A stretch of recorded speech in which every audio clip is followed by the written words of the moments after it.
G'day folks, and welcome to this introduction and overview to the Jaws of Victory, Battle of the Korsun-Cherkassy Pocket, January, February 1944. This is a 2020 publication by New England Simulations, designed by Milt, Janosky, and art by Mark Hinkle. This is a beautiful game. I recently picked up this secondhand, and yeah, I've read through the rules. There are the latest version of the living rules is version 1.6, which you can download on the from the New England Simulations website. There are also the playbook living rules. It is up to version 1.4, also from the website.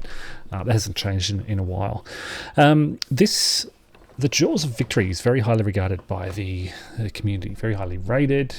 It's been praised by people who have played it, and I've had this on my radar for a long time. It's very difficult to get in Australia, hence why I picked it up secondhand. It captures that fighting in the vicinity you can see here in January, February.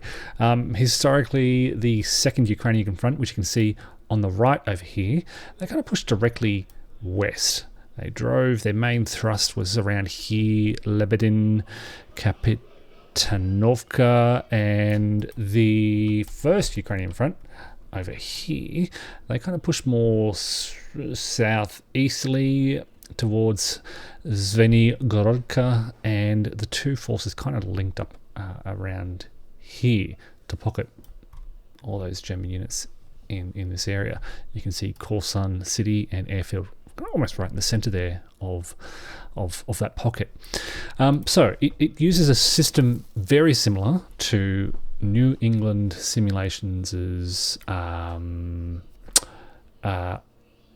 Ground. The Killing Ground and Overlord focus on the Normandy campaign. The Killing Ground was the first publication there. Overlord was an expansion which let you play the D-Day invasion from the 6th of June.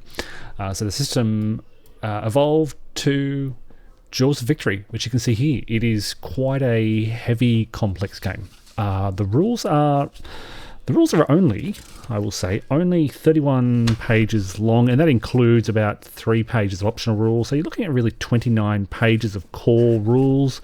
I found it pretty easy going. The rules are very, very well written, clearly laid out, but it is a heavy, complex game, and I am anticipating a lot of mistakes. In this video, I won't be doing a playthrough in this video, but I do want to run you through what we're looking at here. If you have played The Killing Ground, you'll immediately notice that the counter art and style is very similar to model or reflect those similarities. You may also notice these little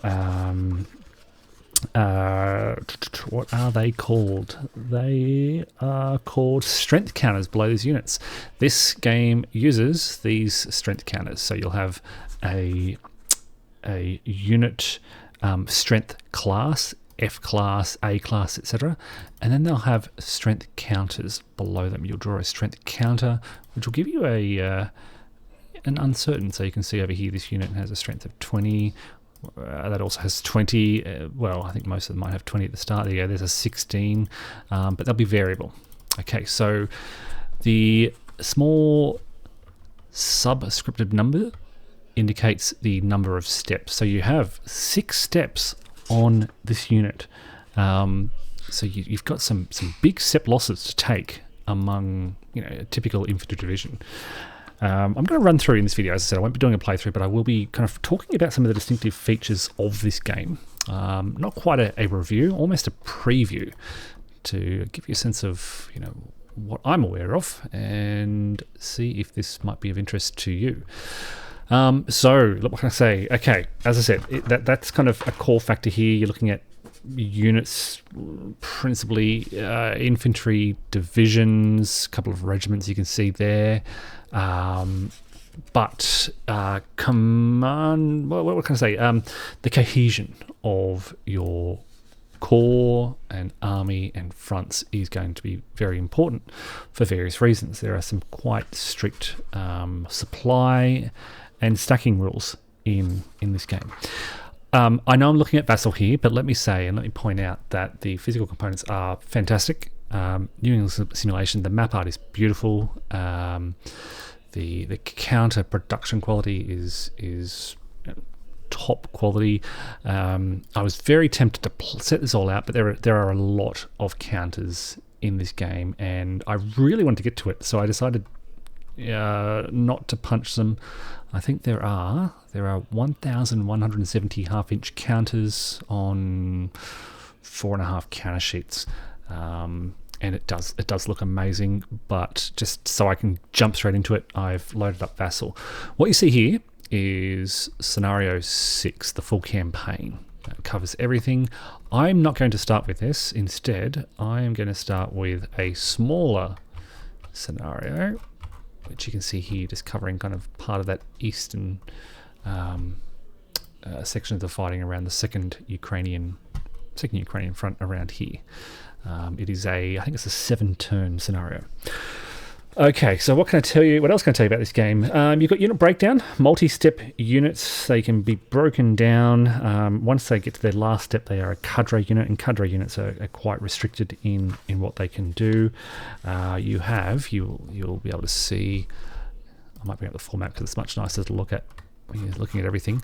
There are artillery units, so artillery battalions, regiments, brigades, and the size of the unit is pretty important. The rules will vary slightly based on the size of your units, and there are quite distinct rules between the Russians and the Germans.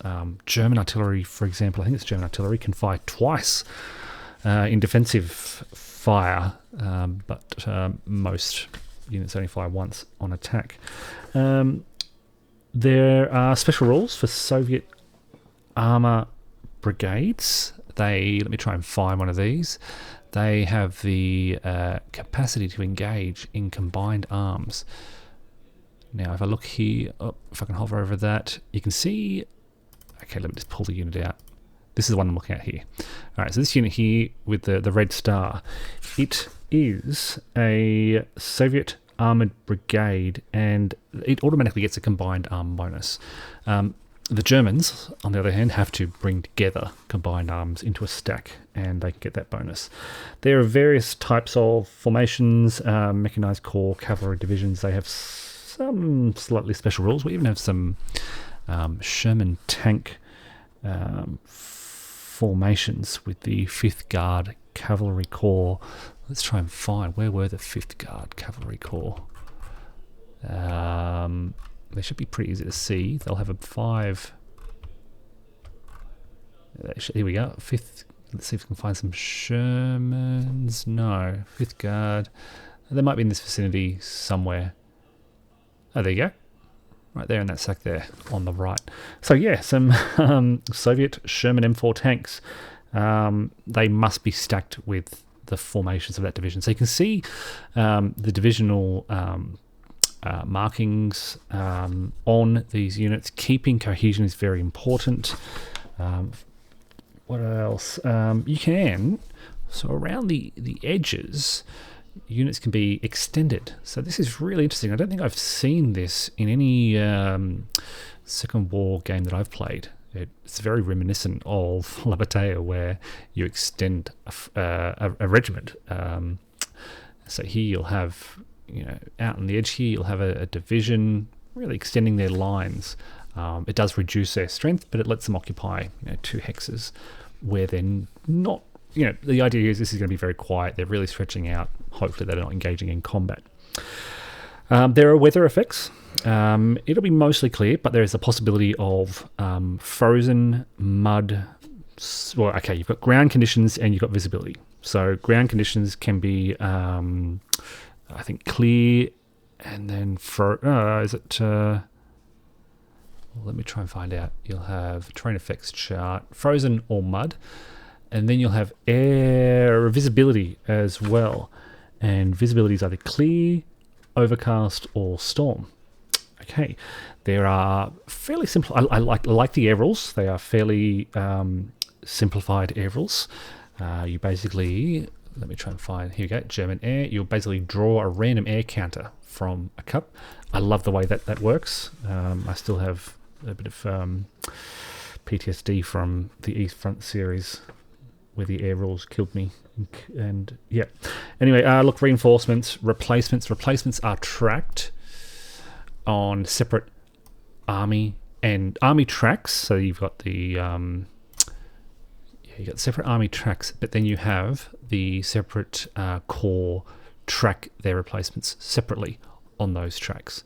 Okay, so you've got 3 corps on this track and then 2 corps on this track. Armor and infantry tracked separately. What else? So yeah, you build those replacements, and even the rules for how you can build those replacements are different for the Germans and the Soviets. So yeah, the how you can do it and where you can build those replacements and the effect of units on taking replacements varies between the Soviets and the Germans. Fairly straightforward terrain effects. I won't go into that. You'll have reserve movement. Now, at this point, I will draw comparisons to OCS. Reading through this, there is I'm getting a very strong sort of OCS vibe in terms of a number of things, kind of the sequence of play, your supply considerations, supply management, and formation management. In effect, you will have, you can place units in reserve, as you can see here. You release them in the reserve segment, very similar to sort of OCS there. But you will be placing, supply. What are they called? I'm going to get the word wrong unless I look it up carefully. They are supply SDMs. You've got supply sources, and then you've got SDMs, which stand for supply distribution markers. So if you think about supply extenders in OCS, these have a similar effect. You'll place these supply distribution. Here they are. Things like trucks here, right? OCS written all over it in a sense. And these will. I'm just trying to see if there are any on the map. Probably not at the start of the scenario. Oh, here we go. Right here. This is a supply distribution marker. It creates 2 supply points, and it distributes supply 6 hexes, I want to say, in frozen conditions, 4 in mud. Okay, so 1, 2, 3, 4, 5, 6. Yeah, so you are tracking the distribution of supply from a supply source to a supply distribution marker to your units, and that's how you keep your units in supply. But in addition to that, you must pay supply for things like providing ammunition to your spent artillery and supplying combat when you want to attack. Just like OCS, your units must be supplied in order to maintain their full strength in an attack. I will say it is an easier version of supply compared to OCS, easier to understand, easier to implement, but it has the same kind of ideas behind it, that you've got a supply source, you've got trucks along these roads, drawing supply from the supply source, and then they're throwing that supply forward to your units. If you played OCS, you'll be kind of familiar with the general concept. It's just implemented slightly differently. Okay, there are zones of control, but there are also zones of influence. And this is kind of an interesting, quirky distinction that I'm working to wrap my head around. Basically, 3 or more attack-capable infantry-type steps, which will be probably most units at the start, exert a zone of control. If there are only 2 of those steps, they exert a zone of influence. And a zone of influence is kind of like a much weaker zone of control. Zone of control to zone of control movement is limited, but ZOIs don't impose that penalty, but they do block other things. Okay, so ZOCs and ZOIs in effect. Stacking is typically 3 units in a hex. Now, combat is where the game, I think, really shines. This is what people have really praised. So they're quite robust. And I'm going to see if in Vassal, turn record track, CRT, you can see the CRTs, and I will point out, while I'm bringing these up, the player aid charts in the game are fantastic. They are clear, they are detailed, they are single-sided, so you don't have to worry about flicking things over and trying to find what's on the reverse. Even the terrain effects chart is beautiful and clear. I'd love to see some illustrations of this, but that's my only gripe so far. Record tracks for all these things. This all comes with the game. I don't know what routines is. Okay. So there's no, doesn't seem to be an abbreviation of the combat sequence. That's fine. But I can tell you it is quite robust, but it seems to be pretty clear. Okay, so you go through combat declaration. There's quite a detailed, well, should I say, armor consideration to the combat section. There's armor reaction. There are, what can I say? There are combined arms considerations. There's armor superiority considerations. You might have artillery, combat air support. Soviet divisions get a bonus in attack. Assault engineers, out of supply effects. I'm just kind of running off a few. If I look at the CRT, what else does it tell me? Attacking across the river, if unsupported, in other words, no supplies. This is the zone of control rule. So basically, this is Soviet divisions. Oh, okay. So, zone of control rules. If you have a zone of control, if there's an enemy in your zone of control that you're not attacking, you are halved on attack. Disorganized or regrouping, half. What else? Combat shifts. Air support, artillery, I just mentioned, combined arms, armor superiority. So basically your armored units, let's have a look at an armored unit. Your armored units will have little, let's find a Soviet armored unit. I'm sure there's going to be some here. Notice, I'll try and find one that's kind of out in the open. No, I'm not going to find one, am I? Okay, your Soviet armored units, all armored units, will have these little white or black dots on them. And that is their offensive and defensive armor superiority, or ASV.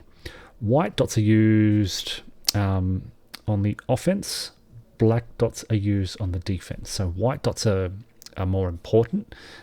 Black dots basically you'll find on some infantry, anti-tank, and they don't provide that offensive capability. So you can see those units in the middle there of the 18th tank. They have limited offensive capability, but strong anti-tank capability. And of course, the anti-tank guns there on the far left have 3 black dots, strong anti-tank capability. And these all factor into combat. They all factor into armor superiority. What else? There are some other elements of that as well. Yes. Okay, so yes, you've got artillery of various sizes, and when used, they are flipped over and spent. I mentioned combined arms effects. The impact of armor superiority is kind of quite detailed. It's not just like whoever has the most gets a column shift. It's like, well, how much are you winning by? If you have 5 or more white dots, then you get 3 column shifts to the right, for example, on the attack. You've got assault engineers. What else? Minefields. So I'll talk about minefields in a moment. The CRT is fairly straightforward. So you've got dots for no results. You've got 1 for mandatory step losses. You've got D for disorganized, and an R is a retreat. And this little arrow here is, which is kind of probably hard to see because it's a long way out, but these little black arrows are breakthroughs, which give the option to either advance again or, end or. I think it's end or. Engage in combat. I'll check that in a moment. End or breakthrough. Where are the rules for breakthrough? But yeah, there are breakthroughs. I can't find the rules for breakthroughs, but they are there somewhere. So you also have this no retreat declaration option as well. So if you're in certain types of terrain, let's see if it's declared here. No, where would I find the no retreat?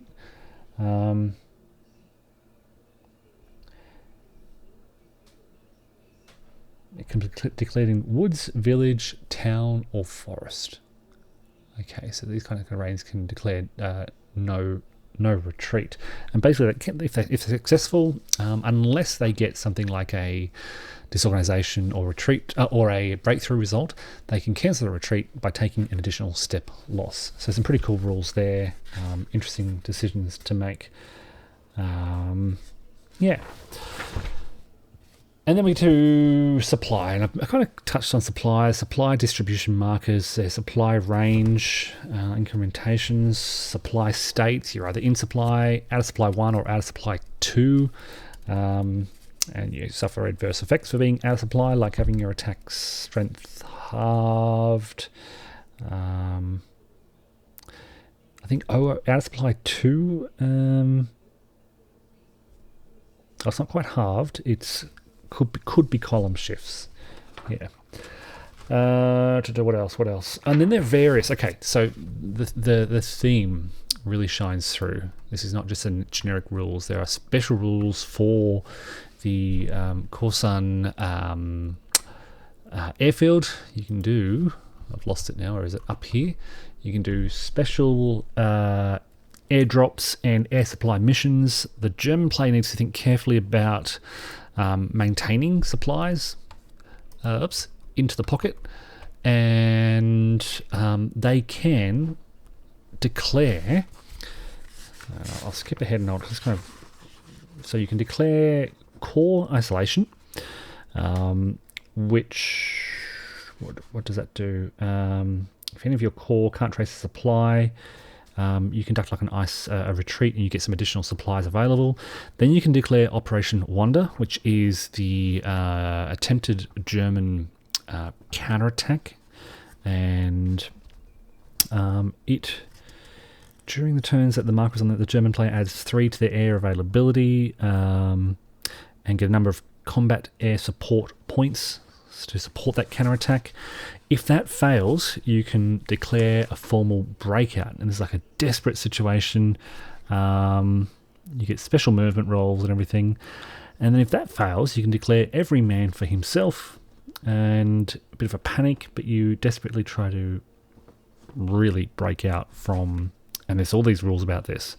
Then the Soviets have special rules around a heavy barrage. I wonder if their barrage markers are in here. Markers. Yeah, there's a barrage marker. That's what they look like. And this is basically consolidating Soviet artillery formations into like a division size barrage unit. Breakdown. Where would it be? I don't know where it might be. It might be over here. Yeah, I don't know. I may have to find those barrage markers, because I don't know markers. Might they all be here? Soviet. That's the actual barrage marker. But anyway, they'll be around somewhere. And yeah, these allow the Soviets to place a heavy barrage on Germans. There are, as I mentioned earlier, about 2.5 pages of optional rules. I won't be playing with any of those, but there's quite a few. There's about more than a dozen different optional rules. Soviet partisans. Let me just kind of read, because I haven't really focused on these. Soviet partisans, German armor reliability, heavy tank bridge collapse, German truck movement, rail capacity marker to limit how many supplies you can send via rail, special rules for the 24th Panzer Division, which, what does it do? They may arrive. Alternate airfield construction. German engineers were able to construct an alternate airfield. Okay. Alternate supply sources for the Germans as well. German 88 anti-tank armor intercept. Okay, so there are armor intercept rules as well. If a Russian armor unit moves from one space adjacent to the Germans to another space adjacent, then German armor can attempt to intercept and fire off some intercepting shots. So this alternate rule lets German 88 anti-tank guns employ those rules as well. Then there's a Stalin intervenes optional rule, an extended supply range optional rule, and yeah, lots of details within this rule. So within that, there There are 6 core scenarios, and I mentioned this is the full campaign, scenario 6, and this is a slightly smaller scenario 1. There are a couple of other smaller scenarios, but then there are about, let me count, I think about 4 additional solitaire and or learning scenarios. So I'll be playing this solitaire. I'll be playing two-handed, but then there's also a 1 map solitaire scenario to allow you to practice the breakout. There's a defending the pocket 2 map scenario, solitaire, that allows you to practice defending the pocket. And then the playbook contains some really detailed player notes and an example of play. Yeah, all beautifully illustrated. Let me actually bring this over so you can see what I'm talking about. So this is the version 1.4 playbook. This is from 2021. You can see how beautifully illustrated. My hard copy looks just like this. So it's color, well illustrated, great little illustrations in the example of play. Okay, so folks, hopefully that gives you a sense of kind of the broad concepts in this game. I am new to it. I will most certainly be making mistakes because of its weight and complexity, and the distinction between Soviet and German rules is worrying me a little bit. So I'll be taking my time playing through that first scenario to learn the system, and then I'd like to move on to the campaign as quickly as possible. So if I can proceed through this smoothly, I'll hopefully move on to the campaign. As I said, this is via Vassal, but the physical copy looks amazing. That's New England Simulations publication of The Jaws of Victory. Thanks everyone for watching. Stay tuned. Hopefully I'll have some playthroughs or reports on this coming soon. Take care everyone. Bye for now.